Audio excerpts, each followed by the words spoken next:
1873년 미국 시카고에서 엄청난 화재가 발생했습니다. 불을 끄려고 많은 사람이 동원됐고 많은 기계도 동원됐고 말할 수 없는 노력을 했지만 도시의 대부분은 불타버렸고 유령도시같이 되었습니다. 그 사건을 기록한 한 역사가는 이렇게 말합니다. 불은 인간에 의해서 일어났지만 인간이 감당할 수는 없었다. 많은 의미가 있는 것 같습니다.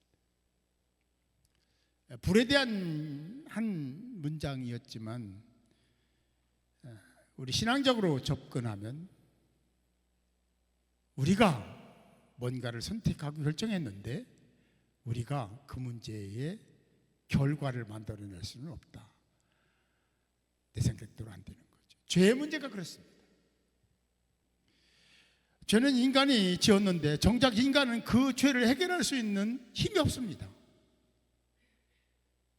불낸 건 인간인데 끌 수 없었듯이 수많은 사람들이 시대를 뛰어넘어 시대를 막론하고 이 죄의 문제를 해결하려고 부단히 여러 방면에서 종교, 철학, 법 이런 거 다 동원해서 죄의 문제를 해결해 보려고 하는 시도들이 있어 왔고 지금도 있다고 보는 게 맞죠. 그런데 그 어느 누구도 죄의 문제를 해결할 수가 없었습니다. 죄는 인간이 지었는데 죄를 인간이 해결할 수가 없었다라는 거죠. 이에 대해 성경은 단호하게 이렇게 말씀합니다. 로마서 3장 23절입니다. 모든 사람이 죄를 범하였음에 하나님의 영광에 이르지 못했다. 죄가 문제인 거예요. 죄 때문에, 인간이 지은 죄 때문에 그랬다는 거죠. 그렇습니다. 인간은 죄를 졌지만 죄에 대한 결과를 책임질 수 없었다라고 보는 거지만, 그렇다면 이 문제를 어떻게 해결할 수 있을까? 이 문제에 대해서 이사야 53장 오늘 말씀인데요, 뭐라고 말씀하고 있을까? 먼저 본문의 역사적 신학적 배경을 잠깐 살펴보면 이사야 53장의 별명을 보면은 고난받는 종의 노래라는 그 별칭이 이 53장이 어떤 것을 얘기하는지를 우리에게 충분히 예측하도록 만들고 있습니다.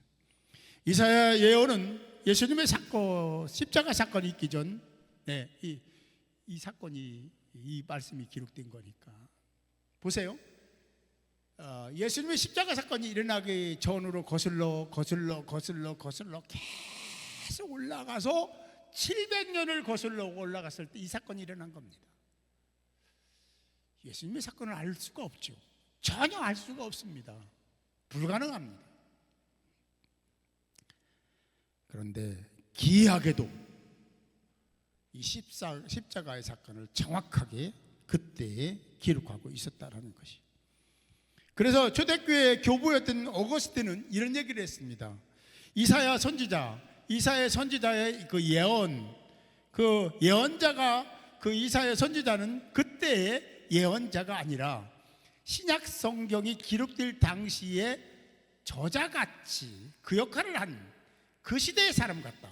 다시 말하면 십자가의 사건을 보고 경험한 자가 역사를 기록하잖아요. 그런 것처럼 그 시대의 사람이 아니라 지금 시대에, 그 시대에, 예수님 시대에 있었던 사람처럼 그것을 생생하게 기록을 했다라고 초대교회 교부였던 어거스틴은 그런 말을 했습니다. 이사야 오늘 본문은 십자가의 의미를 가장 잘 보여주는 본문으로 우리가 사용하고 있고 또 묵상도 하고 또 이렇게 설교도 하고 듣습니다. 이사야 53장 4절 6절을 읽었는데 이 이사야 53장 4절 6절이 그 길지 않기 때문에 제가 한번 다시 여러분과 함께 읽으려고 합니다. 의미를 생각하면서 같이 읽읍시다. 시작. 그는 실로 우리의 질고를 지고 우리의 슬픔을 당하였거늘 우리는 생각하기를 그는 징벌을 받아 하나님께 맞으며 고난을 당한다 하였노라. 그가 찔림은 우리의 허물 때문이요 그가 상함은 우리의 죄악 때문이라 그가 징계를 받음으로 우리는 평화를 누리고 그가 채찍에 맞음으로 우리는 나음을 받았도다. 우리는 다 양 같아서 그릇 행하여 각기 제 길로 갔거늘 여호와께서는 우리 모두의 죄악을 그에게 담당시키셨도다. 참 이 말씀을 깊이 묵상하면요, 몸둘 바를, 아니 저도 여러분 똑같이 그냥 겉으로 읽으면요 아무런 감흥이 없습니다. 근데 실제적인 사건으로 들어가서 읽으면 엄청난 사건입니다. 메시아의 고난을 담아내고 있는데요, 그 의미는 뭘까? 그가 찔림은 우리의 허물 때문이라 했으며, 허물은 그 의미를 파악하면 그 허물이라는 것은 고의적인 반역, 의도적인 불순종, 노골적인 권해에 대한 도전을 가리키는 말입니다. 다시 말하면 하나님의 왕권에 대한 반역 행위를 가리켜서 허물이라고 표현을 하고 있다라고 보는 것이 맞습니다. 아담과 하와가 지은 죄가 이 허물입니다. 자기가 하나님처럼 되고자 하는 마음이 있었거든요. 하나님 없이도 살 수 있는 것처럼, 하나님 없어야 내가 나타나고 보여지고 그러는 것처럼 착각하는 인간들의 속성, 욕망, 그런 불충의 마음이 있어서 하나님을 떠나고 자기 마음대로 사는 모습들이 있는데, 그런 모습을 지니고 그렇게 삶에도 불구하고 자기들이 그런 일을 행한 그 사람들이 이런 얘기를 해요. 그거 실수야. 아이 그 살다 보면 그런 일이 있지 그 정도 가지고, 아니 내가 그런 정도도 못해? 이런 정도로 치부해버리고 슬그머니 구렁이 담 넘어가듯이 넘어가려고 하는 시도를 누구나 하고 있다라는 거예요. 저도 예외가 아닙니다. 여러분도 예외가 될 수가 없습니다. 인간성을 지니고 온 사람 중에 그럴 수 있는 자격이 있는 사람은 처음 아담 때부터 지금까지도 없었고 앞으로도 없습니다. 인간성이 그렇지 못합니다. 동의하시면 크게 아멘 합시다. 그게 우리의 신앙의 출발선이 되어야 되는 거예요. 그렇지 않은 사람은 세속적인 어떤 지식이나 그동안에 쌓은 스펙들이나 그런 것들 때문에 자고에 있는 거예요. 교만에 있는 거예요. 우리 교회는 가끔 그런 분도 있지만 나는 죄 안 져요. 거기까지만 아는 거예요. 그 수준에서만 그런 거지, 그 깊은 세계로 들어가면 죄인 아닌 사람이 없습니다. 동의하십니까? 아직은 거기까지 내가 도달하지 못한 거니까 그런 말 하면 안 돼요. 우리가 아는 정도는, 우리가 지닌 선이나 의는요 아무것도 안 해요. 하나님 앞에서는 아무것도 안 해요. 하나님 앞에 의인이 없다고 하잖아요. 의인인 것처럼 하면 안 돼요. 죄인입니다. 저도 죄인입니다. 여러분도 죄인입니다. 모든 사람은 다 죄인인 거예요.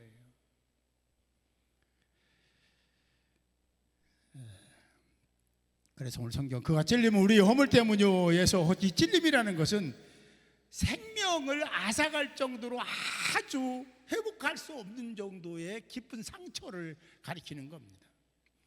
다시 말하면 이 상처를 받으면 회복이 어렵다. 이것이 어떻게 이루어진 거냐? 수동적 의미가 있어요. 누구에 의해서 그렇게 된 거예요. 깊은 상처를 받은 겁니다. 그게 누구냐? 누구 때문이냐? 그러면 사람들 때문에.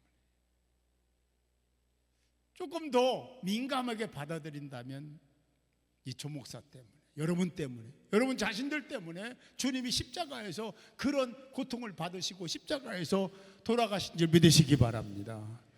놀라운 것이요, 조금 전에도 말씀드렸지만 예수님의 십자가 사건이 있기 전에 700년 정도의 어간에 이 대속을 얘기하겠다는 것은 놀라운 일입니다. 정확하게 맞잖아요. 마틴 루터는 예수 그리스도는 가장 큰 죄인이 되셨다, 죄인이 아닌데 죄인이 가장 큰 죄인이 되셨다라고 하면서, 그러나 그 죄는 그의 것이 아니라 우리의 것이다 라고 얘기를 했고, 칼빈은 십자가에서 하나님은 죄를 심판하셨고 동시에 심판하셨을 뿐만 아니라 죄인을 사랑하셨다라고, 그 죄인 누구예요? 예수 그리스도를 사랑하셨다라고 표현을 했습니다. 그가 징계를 받음으로 우리는 평화를 누리고 해서, 평화라는 것은 하나님과의 관계 회복입니다. 여러분, 하나님과 관계 회복을 위해서 애쓰고 계시죠? 어떻게? 그 애씀이 뭡니까? 우리 해답을 가지고 있어야 돼요. 애쓰셔야 됩니다. 이만하면 됐잖아. 다른 사람보다 내가 기도도 좀 더 몇 분 더 하는 것 같고, 아니 뭐 한 30분 더 하고, 봉사도 더 많이 하고, 예물도 많이 드리고, 예배도 잘 드리고 그러잖아. 이 정도면 됐잖아. 그렇게 말하는 순간 교만입니다. 그건 잘못된 거예요. 하나님 앞에 그럴 사람이 없어요. 그럴 수 있는 인간이, 사람의 모습을 입고 태어난 사람들 중에는 그런 사람이 있을 수가 없습니다. 절대로 없습니다. 그렇게 말하면 자고에 있는 거예요. 교만에 있는 거예요. 그렇게 동의하시면 크게 아멘. 그렇습니다. 초대교부인 이레니우스는 그리스도는 우리가 되셨고, 우리가 됐다는 거 뭐예요? 그리스도가 우리가 되셨어. 뭐요? 죄인이 되셨다는 거예요. 되셨고 우리는 하나님께로 회복, 그래서 그분은 우리를 하나님께로 회복시키셨다라고 얘기를 했다라고 말을 했습니다. 저는 동의합니다. 죄 없는 예수님이 우리 대신 죄인 되셨고, 그 죄를 사하시고 우리는 하나님 나라를 들어가서 하나님과 관계를 회복할 수 있는 영생에 대한 선물을 주신 거예요. 아멘. 그런 가치를 가지고 살아야 되는데, 우리는 자꾸 표표적인 것에 얽매여서 그렇게 살아갈 때가 너무 많다라는 것입니다. 오늘 본문 마지막 절 이렇게 말하죠. 우리는 다 양 같아서 그릇행하여 각기 제 길로 갔거늘. 다 양 같다. 우리는 다 양 같다. 양 같은 존재다. 양은요, 참 답답해요. 양은요. 양을 할 때요, 그 펄가를 봤거든요. 푹 찔려가고 피가 나도 가만히 있습니다. 여러분, 이제 길을 갈 때 길눈이 밝은 분이 계시죠? 한 번 가면 다 기억하고, 지난번에 내가 한 번 와봤는데 여기서 우회전, 여기서 좌회전, 이거 다 하는 분이 계세요. 그런데 10번 간 사람인데 10번 갔는데도 이게 어디지? 그런 사람이 있어요. 이름을 뭐라고 그래요? 길치라고 그러잖아요. 길치. 여러분, 길치 손들어보라고는 하지 않을게요. 저도 이제 목사하다 보니까 누가 운전해 주고 가서요, 10번 가도 잘 몰라. 제가 운전해서 한 서너 번 가면 다 아는데, 10번 가도 20번 가도 잘 몰라. 왜냐하면 뭐 여기하고 딴 태워다 주니까 그냥 가니까. 길치 아닌 길치가 돼버렸습니다. 근데 이 양은 길치보다 더 길치야. 그래서 바운다리를 울타리 져가지고 있으면 거기서는 이렇게 찾아가기도 하고 그러는데, 같이 무리랑 같이 가니까 음성을 듣고 가는데요, 그냥 떨어져 있으면요 유리하고 방황하다가 굶어 죽기도 하고 공격받아 죽기도 하고 그냥 죽습니다. 목자의 음성을 안 듣고 떨어져 있으면요, 목자가 찾아가기 전까지 찾아올 수가 없어요. 죽는 겁니다. 죽음입니다. 근데 여기 뭐래요? 우리는 다 양 같아서. 목자를 떠나면 안 된다는 얘기잖아요. 목자 음성을 들어야 된다는 건데 들으려고 안 한다는 데 문제가 있는 거예요. 그리고도 자기는 자기 입으로 살아갈 수 있다라고 착각하고 있는 거예요. 세상이 좋으니까. 아이고 그렇잖아, 내가 돈 벌어서 먹고 살면 되지, 이렇게 생각하는 거죠. 정말 그럴까? 사람들이 그렇게 사는 것은, 그럼에도 그렇게 사는 것은 자기 때문에, 자기 욕망, 자기가 추구하는 그 어떤 그것 때문에 그렇게 목자의 음성이 분명히 있음에도 불구하고 듣지 않고 그 길에서 이탈해서 자기가 뭔가 할 수 있는 것처럼 착각하며 산다는 거예요. 오늘 마지막 마지막 선언을 보면 여호와께서는 우리 모두의 죄를 그에게 담당시키셨도다. 담당시키셨다는 것은 전가하다라는 의미도 있지만 이게 덮어서 완전히 덮어 씌우다, 완전하게 덮어 씌우다라는 의미가 있어요. 하나님이 완전하게 덮어 씌운 것을 누가 벗길 수 있죠? 아무도 벗길 수가 없습니다. 그렇게 죄의 문제를 가려주신 거예요. 할렐루야. 그래서 우리는 의인이 된 겁니다. 그래요. 사람들은 그거를 어떻게 할 수가 없어요. 그냥 의인으로 보일 수밖에, 의인으로 인정할 수밖에 없어요. 그런데 하나님 보실 때는 의인이 아니죠. 당신이 덮어놓은 거니까. 그래서 우리는 그렇게 인정을 받은 거예요. 이신칭의가 된 거예요. 그래서 하나님 뭐래요? 의인은 없나니 하나도 없다. 하나님 앞에서는 없어요. 괜히 교만하지 마세요. 하나님 앞에서 내가 막 대단한 존재처럼 하면 안 됩니다. 죄인입니다. 끝까지 죄인입니다. 하나님 앞에서는 죄인이죠. 그래요. 지난번에 말씀을 드릴 때 아주 유명한 집정관도 했던, 아주 그 국가의 원로위원이기도 했던 타케투스에 대한 얘기를 했습니다. 그는 위대한 존경받는 역사가입니다. 그가 기록한 거 얘기했잖아요. 그는 어떻게 기록했냐면, 그리스도는, 이 한마디에 저는 아주 그냥 전율을 느꼈어요. 그 입에서 그리스도라는 얘기가 나왔으니까. 그리스도는 본디오 빌라도의 치하에서 처형됐다라고 하는 기록을 정확하게 남겨요. 십자가에서 죽었다는 거죠. 여러분, 지난번에 얘기했죠. 이건요, 하나님의 섭리라고 했잖아요. 하나님이 기록하신 거예요. 타키투스가 기록한 게 아니라 하나님이 기록하게 하신 거예요. 그리고 후대들이 이런 의심하는 사람들이 너무 많잖아. 그때에 이거 얘기 터뜨려라, 이거 가지고 얘기해, 설득해라. 그때 예수가 진짜였다고 얘기해라. 유대인이 그랬다면 그는 그렇게 치부할 수도 있겠죠. 아니, 로마인인데 그가 회심해서 그랬다면 그것도 좀 얘기가 되겠죠. 그러나 로마의 녹을 먹고 있었던 역사가입니다. 그거 기록하면 죽습니다. 죽는 거예요. 생명 담보하고 기록한 거예요. 아닌 거를 생명 담보하고 기록할 일은 제로, 없습니다. 그런 퍼센테이지는 없어요. 그런데 그렇게 기록했다는 것은 사실이기 때문에 역사가의 사명을 가지고 기록한 거예요.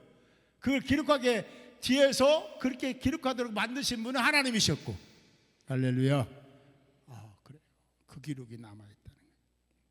여러분 잘 아시는 요세푸스도 십자가가 역사적인 사실임을 기록하고 있습니다. 사랑하는 성도 여러분, 이사야 53장은 우리에게 놀라운 진리를 이렇게 선포하고 있는 겁니다. 예수의 고난은 우연이 아니다, 픽션이 아니다. 이것이 예수의 고난은 만들어낸 얘기가 아니고 실제 얘기고, 이 십자가의 사건은 실패도 아니다, 하나님의 구원 계획이었다.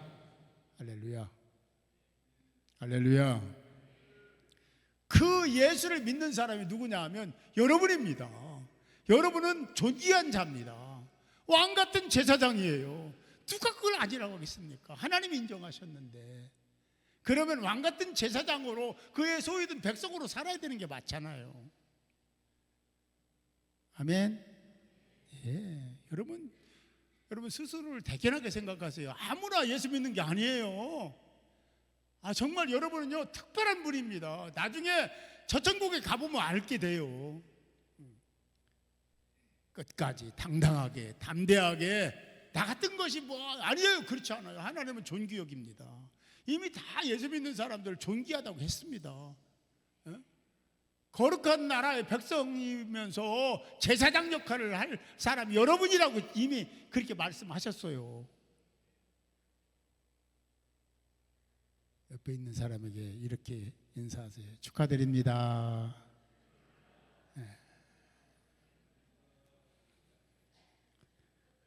그러나 잊지 말아야 될 한 가지 사실은 예수가 우리 때문에 찔림을 받으셨고 예수가 우리 때문에 상함을 받으셨다. 그걸 꼭 기억하시고 이 사순절 세 번째 주일인데요. 여러분은 이 십자가 앞에서 내가 어떻게 살아갈 것인가를 다시 결단하고 하나님의 마음에 쏙 드는 여러분들이 되시기를 주님의 이름으로 축복합니다.